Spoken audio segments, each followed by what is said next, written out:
నదుల అనుసంధానానికి ఏపీ సర్కార్ మళ్లీ రెడీ అవుతోంది. అనుసంధానాన్ని భగీరథ యత్నంలా చేయాలని కూటమి సర్కార్ భావిస్తోంది. గోదావరి, కృష్ణా, పెన్నా నదులను అనుసంధానం చేస్తే రాయలసీమ రతనాలసీమ అవుతుందని అంచనా వేస్తోంది.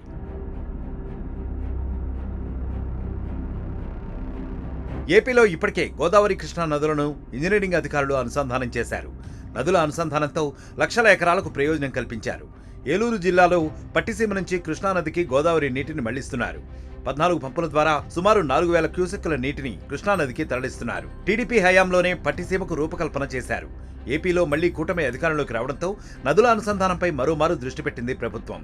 పెన్నా నదికి గోదావరి జలాలను తరలించేందుకు కసరత్తు చేస్తోంది.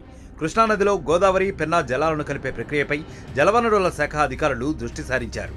గోదావరి, కృష్ణా, పెన్నా నదుల అనుసంధానం పూర్తయితే రాయలసీమ ఉమ్మడి 4 జిల్లాలతో పాటు దక్షిణ కోస్తాలోని ప్రకాశం, నెల్లూరు జిల్లాలకు తాగు, సాగు నీరు అందించేందుకు అవకాశం ఉంది.